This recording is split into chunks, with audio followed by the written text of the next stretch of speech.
我是郑家公子的丫鬟。他8岁时就敢在学堂和同窗薅着头发互殴，我悄悄在旁边下黑手。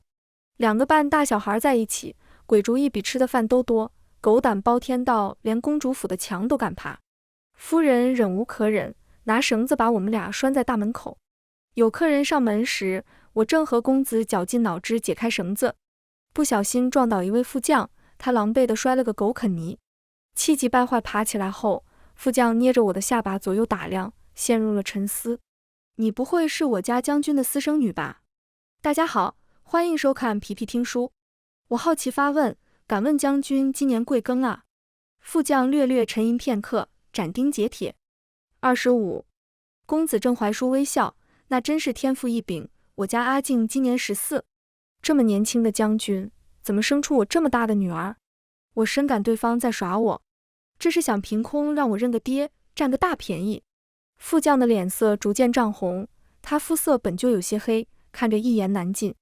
闻言，他窘迫不已，就这么支支吾吾地走了，活像后面有鬼撵他。郑怀书冷笑一声，还没笑完，一只手伸过来，干脆利落地拍在我们头上。夫人阴恻恻地站在后面，郑怀书。我连忙低下头，如丧考妣。好了，这下真见鬼了。半大孩子最怕的就是丢脸，郑怀书被拴在门口一下午，彻底老实了。傍晚时，郑家有人登门，正是那位副将的主子。我瞧见副将站在院门口守着，不叫下人靠近。郑怀书带着我偷偷溜出来，躲在假山石后。他神色很凝重，我们最近有得罪哪位将军吗？院里那位将军正在和夫人谈话，进来时我没瞧见。看郑怀书的反应，来人应当青面獠牙，高大威猛。我欲言又止。公子，你得罪的人自己数得清吗？郑怀书陷入沉默。院里忽然吱呀一声，有人提灯出来。夜色深深，我借着光瞧了一眼，那是个高挑精瘦的女子，许是刚从大营回来，身着轻甲，目光流转间，寒霜浮动，杀力很重。郑夫人在她身后轻声唤我：“阿静，过来。”气氛沉重，谁都不敢说话，连郑怀书都感觉到了紧张。他反手拉着我，梗着脖子：“我一人做事一人当，有什么错处，尽管来报复我。”郑夫人使了个眼色，身后的婢女当即上前，捂着郑怀书的嘴，把人拖开了。我后背冷汗涔涔，腿开始发软，这是要我死。年轻女将目光轻飘飘落在我身上，淡淡道：“带走。”副将朝我不太好意思地笑了一下，将我直接扛在肩上。我脸色惨白，拼命挣扎，那双手像铁一样纹丝不动。夫人，我做错什么了吗？夫人救我！郑夫人脸上流露出片刻挣扎，她回头看旁边泪流满面的郑怀书，似乎在衡量，最终神色归于平静，仿佛不曾与我有过10多年的主仆情谊。我不甘心，撕心裂肺的大哭。副将的手落在后颈，我还没来得及咬他，就一头栽进了黑暗里。闭眼前，女将回过头来，她冷冷道：“今夜的事情不允许任何人传出去。”我醒在香火味浓重的祠堂里，上供不知道哪家的灵位，女将正盯着发呆。见我醒来，她目光复杂，终于认命地搀了我一把：“你叫阿静？我只是个奴婢，大人物要我死，不过一句话。郑家抛弃我，也是必然的事。虽然不知道到底为何被抓，但我不敢触怒他，唯唯诺诺地应了。”女将道：“抬起头来，奴颜婢膝不是你该有的样子。”她指了指前面，给父母磕个头。我傻了眼，下意识去看那些牌位，上头供的牌位多姓西。直到这时，对着女将沉痛的眼睛，我才猛地想起，她的副将第一次见到我时，问我是不是私生女，而今仔细一瞧，我与她其实是很像的。她看起来很凶，我不敢多问。多年来做奴才，我深知能活得长的人不会多嘴。恭恭敬敬磕完头，他朝我颔首，起身出去，离开前只对我说了一句话：“往后提起阿静这个名字，不会有人把你当人看，就此作废。你族谱上的名字叫西城。”他离开了，只剩我爹坐在祠堂里，看着那些牌位，渐渐红了眼睛。那日的副将姓卢，他来祠堂带我去了准备好的院子，显然是善后的，同我说了很多。西家只有2个女儿，我是幺女，3岁在街上被拐，几个月后辗转被郑家买回。被郑家买回后不到1个时辰，西家人寻到此处，恰巧擦肩而过，我沦落为奴。西家一直在找我，父母长恨而终。至于西桃，也就是年轻的女将，她是我的亲姐姐。不过我觉得她似乎有点讨厌我，一连好几日都不见人影，偶尔见了面，也大多风尘仆仆，说不上几句话。卢副将看出我的心思，和我一起坐在台阶上，挠挠头。将军不善言辞，还没习惯多了个妹妹，程姑娘不如多亲近亲近她。我欲言又止，他看起来是那种我朝他撒娇，他会把我踹飞的样子。卢副将陷入沉默，片刻后，他委婉道：“将军平日也这么踹我。”我们俩相对无言，唯有泪千行。在西家胆战心惊地住了小半个月，我才渐渐和西桃熟悉起来。只因每日清晨，他都早早起来练武，长枪耍得虎虎生风，剑在手中循着他心意而动。我经过外面，看得呆住。他注意到我，稳稳收拾，额上沁着汗珠。想学吗？我曾听过西桃的名字，说他从父辈手中接过权柄，是呼风唤雨的悍将。这样的人，一生到头，应该不会有什么掌控不了的事。郑怀叔对我好，是因为我和他一起长大，但做奴才的日子哪里有那么好过？我不想再任人宰割，可我不敢接西桃的话，他于我而言还不是能信任的人。西桃挑眉，别废话，只问你想不想。我一咬牙，想。于是这日起，西桃让我每日都早起，和他一起练。等卢副将发现的时候，我已经连走路都一瘸一拐了。他痛心疾首，程程就是个小孩，你拿练兵的方法来训他，太急功近利了吧。大夫已经来过，让我近日都不要多走动，好好休养，才不会留下病根。西桃难得心虚，他懊恼道：“我怎么给忘了？”卢副将冲我挤眉弄眼，示意我快撒娇。我硬着头皮：“姐姐，我没事。”西桃脸上的愧疚更深了。第二天一大早，西桃就专程找来了一位教习的女武先生，待我身体痊愈，便跟着这位先生练武。过了好一段时间，我虽有进步，但在西桃手下连一招都过不去。他问过卢副将才知道，这位先生是正式族学里的，每月有一半的时间都在族学中教导世家子弟，因此教我的时间也不多。若我去正式族学，应当会进步得更快一些。西桃十分苦恼，我隐隐感觉到什么，仔细一想便也明白。西桃支持的是元后所生的嫡公主上宣宁。公主曾带过兵，十分有胆色，是陛下血脉中最出色的一位。自元后病逝，郑怀叔的姐姐便入宫做了继后，生了2皇子，被封作太子。郑家与西桃各自为主，便也各自为营。我如今姓西，去郑家族学很不合适，可京中想要再寻一位善教习的女武先生，可谓难上加难。我本就觉得自己是寄人篱下，也不必非要习武去为难西桃，于是主动和西桃说我不学了。傍晚风凉，西桃目光复杂地看着我，她很久没说话，脊背慢慢地弯了。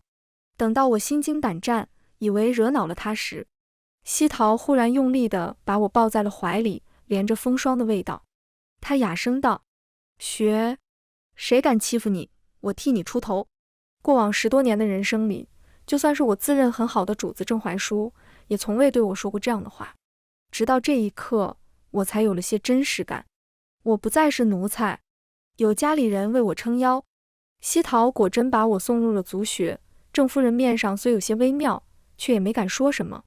世家的族学多以大儒为学头，讲究的是人情世故，就算是关系再差的人家，明面上也不会因求学之人的身份而回绝，否则便要被人指着脊梁骨骂功利。只是私底下，学子们会以家族派系隐隐分出个3、6、9等来，而无权无势的学子，就算侥幸进来，不久后也会因排挤而离开。我踏进族学的第一步，便收到了很多带着恶意的凝视，有些是嘲讽，有些是不屑，更甚至有人在背后悄悄说话，却不避着我。一朝山鸡飞上枝头做凤凰，也不知道还记不记得那些伺候主子的本事。我从旁边过，目不转睛。郑怀书往日多逃学，今日却在。他的座位就在我旁边，听见那些话，横眉竖眼。先是牙尖嘴利的把他们都骂了一遍，等到这些人都心虚的低下头，才回头看我。他有些气恼，阴阳怪气问我，做西家小姐的感觉怎么样？郑怀书的亲妹妹郑嫣今年10岁，平日里同我也算相熟。郑嫣皱起眉头，拉了拉他的衣袖，哥，你太失礼了。郑怀书后知后觉从这句话中咂摸出几分懊恼的味道来，只是他从未对谁低过头，别扭地偏过头去。我随口一说而已，没说你。我心中叹了口气，昔日的奴才和主子关系再好，那也是从上至下的怜悯。等我与他平起平坐，郑怀书便会觉得难以适应。我不想给西桃惹麻烦，暂且忍了。心平气和地回他，我长到这么大，头一次有自己的名姓，我很高兴。本是示弱，让郑怀书别为难我，但说出口，我却先鼻尖一酸，眼泪快要掉下来。人讲究落叶归根，做阿静的时候，郑怀书的朋友会笑着打趣，这名字真好听，其他下人都叫什么阿狗、小花的，阿静，你多幸运啊！做奴才做到这份上，往后可要做你家主子最忠诚的狗，别瞎了眼。郑怀书笑眯眯地回过头，你看我对你好多啊，那时我不懂的，我是人，为什么让我做一条狗？直到回到西家我才知道，因为我卑微，因为我命如草芥。我做了西城，才懂得为人和做狗是不一样的。我说完这句话，郑怀书就不说话了。他手足无措，解释道，我不是故意的，我只是想问问西将军有没有欺负你。郑嫣冷眼看着亲哥，终于忍无可忍，行了，你可闭嘴吧。郑怀书终于闭了嘴。有了今日的插曲，我没有再亲近郑怀书。他几次想和我说话，却都欲言又止。散学时，门口许多马车在静候，哄闹成一片，有人从我身边奔过，几个少年嘻嘻哈哈的故意撞我，大笑着叫我名字，阿静，今晚喝野鸡汤啊，你来不来？别呀，人家要做凤凰去了。抱着的书掉落一地，我在拥挤的人群中被挤得踉跄了几步。目之所及，影影绰绰的人影晃动，如黄泉下狰狞的鬼影，将我围得水泄不通。他们冲我呲开血迹斑驳的牙，要将我生生撕开，吞吃入肚。恍惚间，天旋地转，我的视线开始模糊。朦胧间，似乎有人叫了我一声，那声音清凌凌的，寒意彻骨，破开朦胧的雾，骤然将我从地狱拉回了人间。一只修长有力的手撑在了我的肩背上，才叫我不至于狼狈扑倒在地。我回过头，西桃面无表情的脸在我眼中此刻都变得温情脉脉，眼睛忍不住泛酸，我光是看着他，眼泪就掉了下来。铺天盖地的委屈要将我淹没。西桃顿了一下，朝我递来帕子，他还是那样冷硬，只是那双温热的手轻轻揉了揉我的头顶。哭完指给我看，是谁欺负的你？门口已经彻底安静下来，接人的马车全都堵在了路上。西桃的亲卫都是上过战场的，往那儿一站，比鬼煞还叫人害怕。那几个撞我的少年都被卢副将堵在了门口。他身量极高，冷着脸一言不发，带来沉重压迫感。有亲自来接家中儿女的施家夫人终于稳下心神，和气地问西桃，家里事忙，西将军可否让我们先行一步？西桃收回手，旁人这些看清，他抱着一柄带鞘的大刀。他弯了一下嘴角，慢条斯理地开口，今日劳诸位候我片刻，有人撕我西家脸面，总该有个交代不是？那几个少年自小娇生惯养，从未被这样恐吓过。闻言脸上露出恐惧，也终于看明白，西桃没有和他们开玩笑的意思。能在这里念书的人非富即贵。我上前几步，迟疑，姐姐。他没什么耐心，谁欺负你，打回去。卢副将示意我快动手。我咬了咬牙。郑家看热闹不嫌事大，眼看着要动真格的，生怕在自己家地盘上出事，才露了面。只听背后脚步声匆匆，郑夫人在婢女搀扶下款款而来，还带着郑怀叔和郑嫣。她理了理衣裙，端庄华贵的冲我点了点头。知道西桃是难啃的硬骨头，一来便直奔我。阿静，你同叔儿一起长大，我托大称一声婶娘，也算半个长辈，郑家与你有恩的。今日这些公子们若有哪里得罪你，还望你看在叔儿丫儿今日为你出头的份上，宽宥一二，婶娘让他们给你道歉，你就卖叔儿一个面子，好不好？他笃定了，我会为郑怀叔低头，甚至上前一步，拍了拍我的肩，装出很亲近的样子。小孩子嘛，最重情义了。在他鼓励的目光下，我慢慢地推开了他的手。我盯着他的眼睛，忽然笑起来。凭什么？郑夫人勃然变色，她脸面挂不住，快把牙咬得嘎吱作响，笑得很牵强。你这孩子，瞎说什么呢？郑嫣靠过来，她有些害怕郑夫人，却还是把我往西桃那边推，挡在我和郑夫人之间。面对母亲怒意滔天的眼睛，她深呼一口气，语气坚定：娘，西城在我们家也没过什么好日子，你不要逼他。郑夫人极为慎重，郑嫣就算再胆大，也才10岁，被这样的眼神看得浑身发寒。最后是西桃打破了局面，她轻笑：我们家程程就我一个亲人，可没什么婶娘，今日西家的事就不让郑夫人劳累了。郑夫人脸色难看，周遭侍卫蠢蠢欲动。卢副将默不作声地上前一步，腰间的剑出鞘了一半，寒光乍现，在西桃手里，连正室都讨不到便宜。郑夫人神色变了又变，最终只能不甘心地闭了嘴。局面一边倒，西桃修长的手指在刀鞘上点了点，已经不耐烦了。我头一次这样有底气，毫不拖泥带水地走到这几个少年身边，鼓足勇气，抬手扇过去。几个人排成一排，被卢副将扣住，巴掌甩过去，过往的怨气和委屈如烟就此消散，怒骂哀嚎都被痛苦的尖叫取代。我的手心都发麻，可身体却诡异的兴奋起来。原来把自己受到的苦痛还回去，是这样的感觉。谁都不敢出声，眼睁睁看着我打了人。西桃重拳在握，头上还有一位握着实权的公主，他们是坚实的联盟。整个京城内无人出其左右。卢副将和亲卫们收了刀。西桃带我离开之前，十分客气地扫视在场的人。我妹妹叫西城，旁的名字例如阿静，从此再也无人敢提起。傍晚时，家中有客上门。传闻中手握实权的公主尚宣宁，其实还很年轻。她比西桃大不了多少，约莫30出头，隐隐看得出浸润官场被权力滋养的威严，可面对西桃和卢副将依旧随和。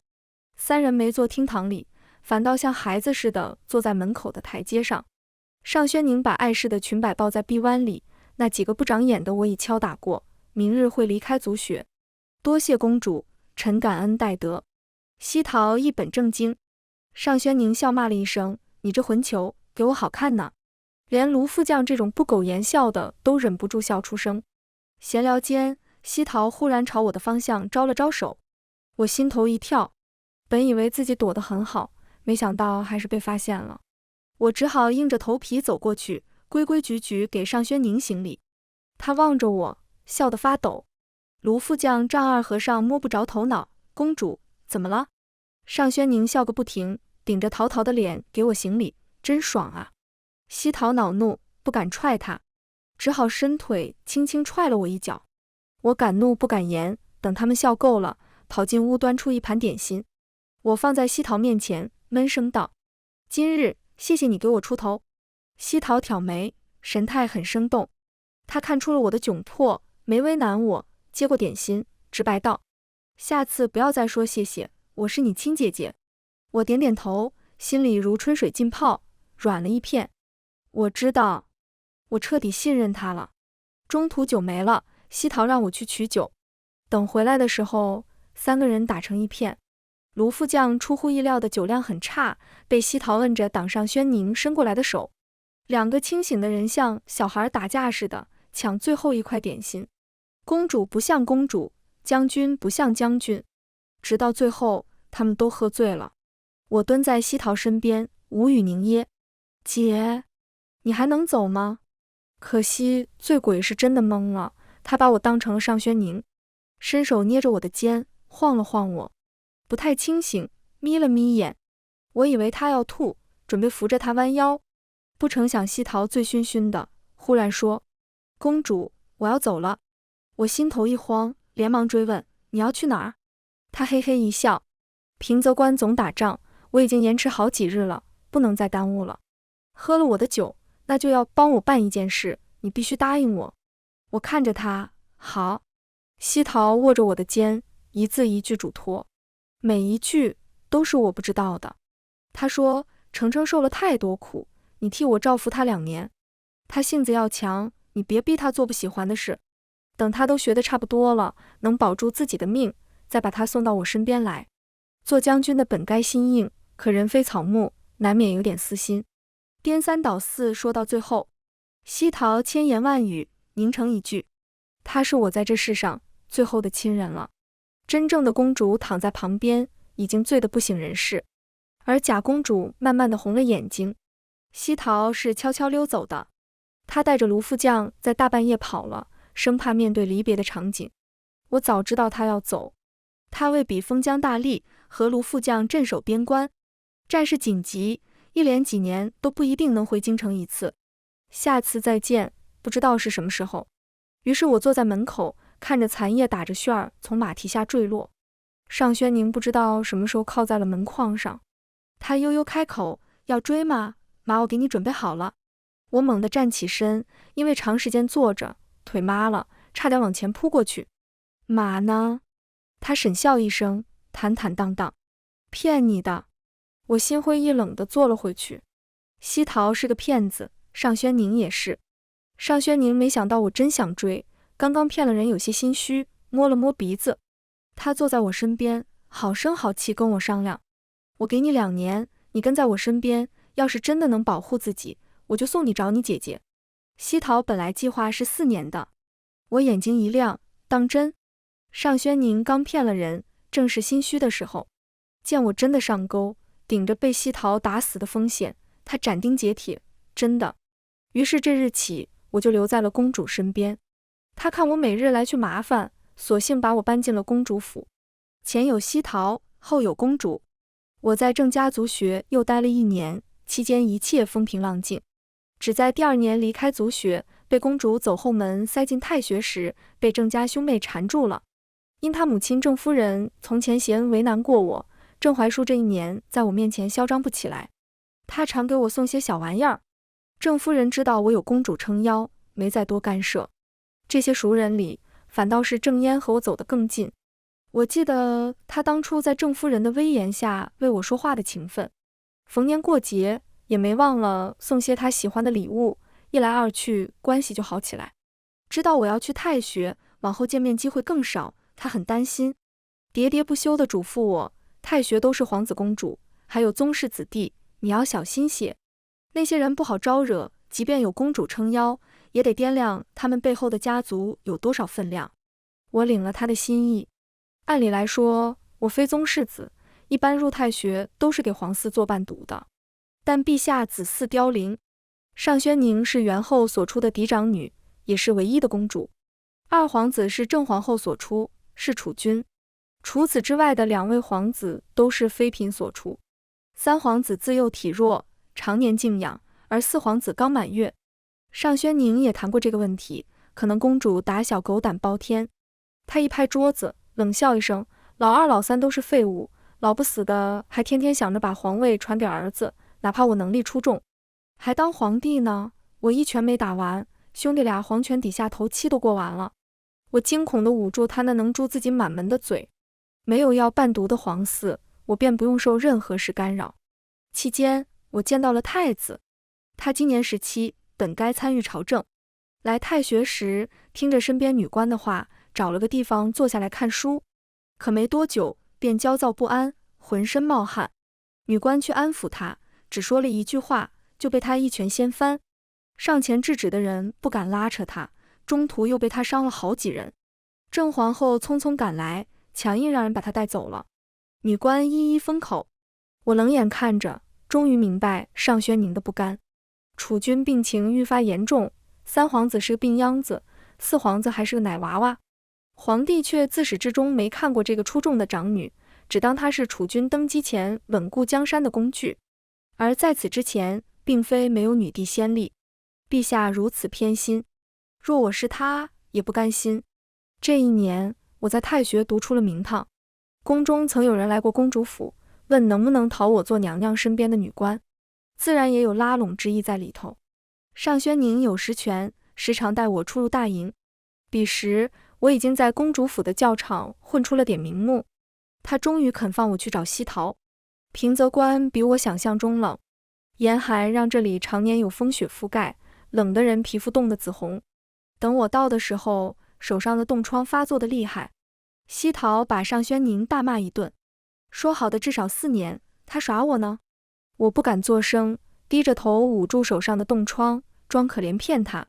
你若不管我，我便是没爹没娘也没姐姐的小孩了。现在回京城的话，冻死在半路也没人知道。西桃这几年大差不差，身上血气更浓重，如出鞘利剑。他没好气，揪着我的耳朵，小兔崽子，谁教你这么没脸没皮的？卢副将掀开帘子进来，默默补了一句：16岁了，程程不是小孩了。火上浇油，西桃快把我耳朵拧下来了，但最后还是架不住我撒泼打滚，只好把我留下。他回去拿帐子里的冻伤药，我看着他钻进了一个帐子，忽然沉默。卢副将好心问我怎么了，我看看他，欲言又止。等西桃回来，我才没忍住。刚刚我看卢副将拿了一条披风，你拿了一罐伤药。西桃嫌我话多，不走心的搭话。然后呢？我清了清嗓子，你俩衣服和伤药放一个帐子啊？外面的风仿佛都静止了。西桃毫无反应，只抬头面无表情盯着我。我盯着卢副将看，他的耳尖慢慢泛起红，片刻后整张脸都红了。我撞破了天大的秘密。西桃两脚把我踢了出去，卢副将的脸终于不红了。我知道守边关的苦，在京城就有准备，真正开始的时候还是有些扛不住。起先是水土不服，京城富贵地儿让人留恋，要养出铮铮铁骨不容易。刚适应这里的酷寒，就是军中寒暑无休的苦训。西桃性格冷硬，从不心软。我在京中学的，在这里只是花拳绣腿，和人比武，连对方的边都没沾，脸上先挨了3拳。鼻青脸肿的时候，眯着眼才能勉强看清人。等找到人在哪儿，已经被人从比武台上撂飞出去了。这里不讲究权势、身份、地位，人人知道我是西桃的亲妹妹，但他们不会手下留情，只会嘲笑我。一个打架连敌人在哪儿都分不清的废物，也配做西将军的妹妹。西桃更不会心软。我半死不活躺在地上，他踢我一脚。没死吧？自己爬起来，别输了还让人扶起来，太丢脸了。卢副将有些不忍，但也没管。我浑身上下都剧痛不止，仿佛经脉骨血都让人打碎了。西桃和卢副将转身就走了。我在地上躺了一会儿，积攒了力气，才吐掉一口血，撑着身体摇摇晃晃从地上爬起来。14岁前，我在郑家，是任人使唤、通买卖的奴才。而后2年，我在京城，人人皆知我有公主和西桃撑腰，我处处用功，春去秋来，昼夜不休，也常被夸赞是少年天才。在16岁来到边关之前，我一直以为京城那2年就很苦了，直到现在，我才意识到，我还远远够不到西桃一根手指。他吃过的苦，我才刚尝个大概。在正氏族学里受了欺负，西桃会让我打回去；在军营里也依旧是，打不过，那就被人按在地上揍得爬不起来。我在西桃眼皮子底下，就这样灰头土脸滚了好几个月。第一次在比武场上成为魁首时，他终于露出了一个笑。好在吃了那么多苦，今年除夕，我总算站在了西桃身边。外面热闹喧天，难得放松。我溜进了帐子里，蹲在火炉边上，让冰冷的手回温。冻疮又卷土重来，痒得人抓心挠肝。西桃从外面进来，带着一身寒意。他抓住我偷懒，本能要骂，想想今天是除夕，又咽了回去。是不是又偷懒不好好上药？西桃没好气，一边喊卢西陵去给军医要点冻伤药过来。卢副将习惯被直呼其名，也乐得被使唤。人还没进来，脚尖打了个转，又出去了。上完药，卢西陵端来饭菜，声音隔着营帐也能传进来。年关是最热闹的节日，等会儿西桃和卢西陵还得出去，与将士们一起，算是鼓舞士气。趁着现在空闲，两人才陪着我好好吃了顿饭。火炉里噼啪炸响，灼灼燃烧，外面大雪纷飞，夜色里连白雪都变得柔和。走调的歌谣从粗犷的嗓音里传出，不知在想念故乡的什么人。歌声与炊烟一道在广袤原野里飘远，带着遥不可及的想念，落到他们牵挂的人身上。西桃和卢西陵出去之前，各自往我怀里塞了个信封，外壳被简易涂成喜庆的红。等他们走了，我坐在火炉边拆，铜板从里面掉出来，是压岁钱。我笑弯了眼睛，对着他们离开的方向轻声说了一句：除夕安康，来岁平安。我在平泽一待就是5年，期间回过京城2次，第2次回时还是因为尚轩宁的密信。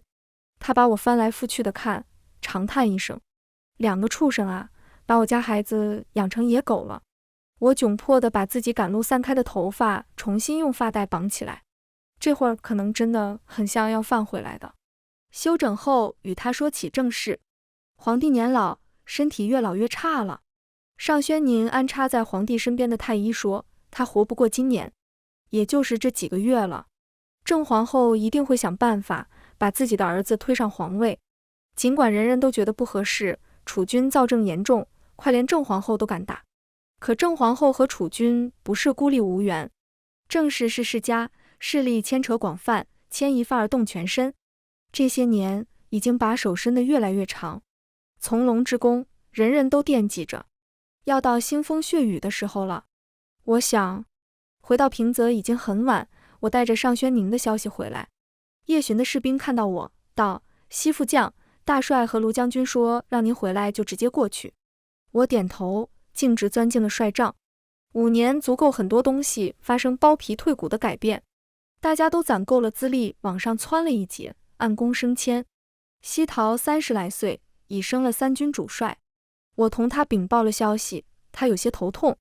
京中让人盯紧了，我们这边也尽快打完这场仗，早点回京吧。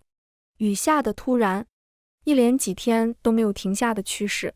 雾也起来了，敌营和我们僵持了太久，他们的粮草也不够。若没打出个名堂，回去也是被人瞧不起。西桃断定，在雨最大的那天晚上，雾气浓重，会有敌袭。他知道什么办法能让伤亡降到最低，让人做好部署。引军入瓮，粮草辎重是军中根本，对方的精锐应当会直奔而来。辎重处提前转移，留下的只有西桃的天罗地网。这场仗打得旷日持久，若赢了，敌军精锐尽折，再无进攻的心气，可一举击破。成败在此一举。若赢了，西桃便牢牢把兵权握在手里。京中的尚轩宁也不战而胜，无数人都会倒戈，投入他麾下。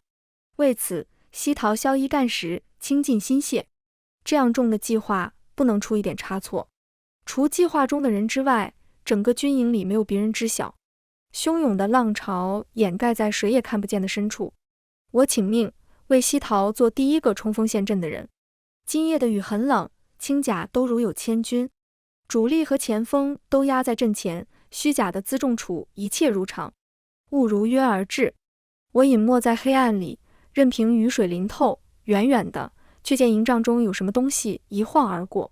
眯起眼仔细瞧，才发现是帐里的灯。雾气笼罩的断崖边传来细碎声响，我悄无声息拔出刀。多年来练就的敏锐，让我心底忽然有些不安，直觉仿佛在警告我。我带人搏杀前，忽然没头没尾地想起那盏再寻常不过的灯。你们去营帐那边看看，若有异常，随时示警。临到阵前，我忽然下令，2个士兵什么都没问，转身离开队伍。我带着精锐，头也不回地冲入雾中。首战未捷，震天的厮杀声中，一声尖锐的鹰哨撕裂了夜空，令人心神俱震的胆寒淹没骨血。我猛地回头，火光映亮半边天。起火的不是布下陷阱的地方，是真正的辎重处。辎重处的粮草被火燎着了几车，我派过去的人来得及时，辎重都保住了。可守卫都被无声无息抹了脖子，抓住的人当场服毒自尽。纵火的没有一个活口，除此之外还活捉了2个人，一个是西桃身边7年的老人，他的心腹；另一个，他的面孔在火光中平静极了，可那大概不是平静，而是死一样的寂静。我看着他，半晌说不出一个字。西桃声音沙哑，痛苦到难以言喻。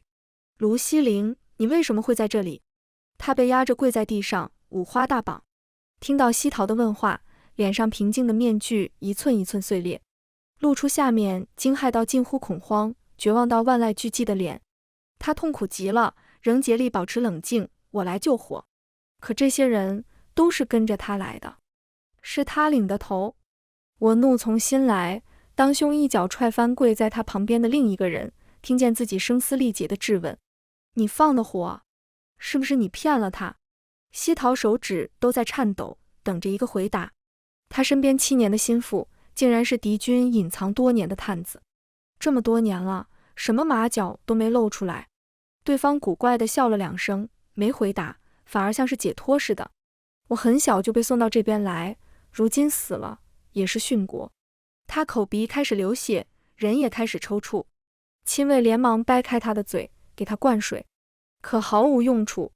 这人竟然在被抓住之前就服了毒，强撑着最后一口气，等我们过来。然后在众目睽睽之下，他奄奄一息，看向卢西灵：卢将军，一切就交给你了，我们殉国是荣归故里。他就这样咽了气。我全身都冷得打颤，第一次感到了彻骨的恐惧。看到西桃和卢西灵绝望的脸，我在这瞬息之间知道了凶手在哪里，在京城。卢西灵是知道计划的，他知道真正的辎重处在哪里。可有这样一个人，他深得信任，又能伪造西桃的命令。会被烧的是假的辎重处，卢西灵来此埋伏，只能说明有人借西桃骗了他，让他以为真假辎重处更换，从而在怀疑情况查看时来到真的辎重处。到了面前，他发现大火，知道被骗，可来不及了。叛国大罪一路牵连西桃，这把火会烧到京中的公主身上。世家和我们积怨已深，郑皇后恨我们入骨，是郑家不惜毁掉民生，丢掉边城，填进去10几万条人命，他们也要夺权。雨下得那么大，厮杀声从漫漫雨雾里传来。敌军孤注一掷，以为我们的粮草辎重烧毁，要攻城了。军心不稳，即便辎重处还在，我们也没必胜把握。卢西灵就着跪在地上的姿势，抬头忽然看向西桃，他轻轻地笑了一下。西桃就明白了他的意思。我想去阻止那把刀，可他们并肩作战太多年，默契那么足，爱那么深，离别也太快，都来不及告别。在我眼前不过瞬息。雨落了，卢西灵于阵前被主帅亲手斩杀，记了旗。主帅够狠，够果决，也于摇摇欲坠的军心中成了坐镇的主心骨。这是西桃和卢西灵约定好，等卸甲归田就成亲的第1年。西桃声名鹊起，卢西灵叛国被斩，我们胜了。我在暴雨中痛哭失声，士兵们相拥而泣，勾肩搭背，声声震天。大捷，大捷！西桃病了，我暂领职务，处理最后的战报。捷报送回京城，消息刚到京城，陛下就病逝了。上宣宁接到密信，里面是郑家通敌叛国的证据，储君、郑皇后以及颇有名望的几家都参与在内，铁证如山。他在储君登基之时，带着证据上了大殿，京城血流成河，最后的赢家依旧是他。西桃好得很慢，我等他痊愈，才带着他回京。彼时已经入了春，正是桃花盛开的时节，叛国谋逆一案也到了尾声。正是举家倾覆，连同郑怀书和郑嫣。上宣宁问我要不要保他2人性命，只是从此流放，永不回京。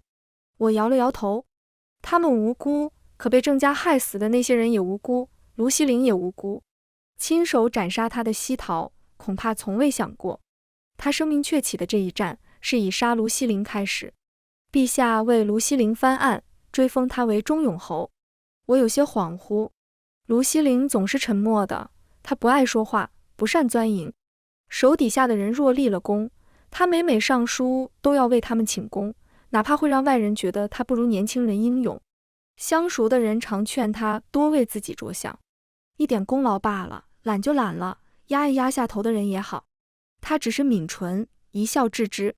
我从前也好奇，问他：为将者人人求青史留名，你不怕日后自己的名字湮灭在黄沙里，无人知晓吗？他摸摸我的脑袋，很认真地思考了一会儿，释然一笑。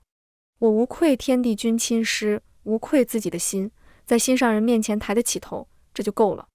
我总执拗地想，像卢西陵这样英勇无畏的将军，一定不会寂寂无名。最后，他的名字确实广为人知了，可死时却背着叛国大罪，要被钉在耻辱柱上，受人唾骂。没有人会知道，他忠肝义胆，难凉热血。这场世家的博弈，卢西陵用命去填。郑家倾覆后，我向陛下求了恩典，全了郑怀书和郑燕尸身。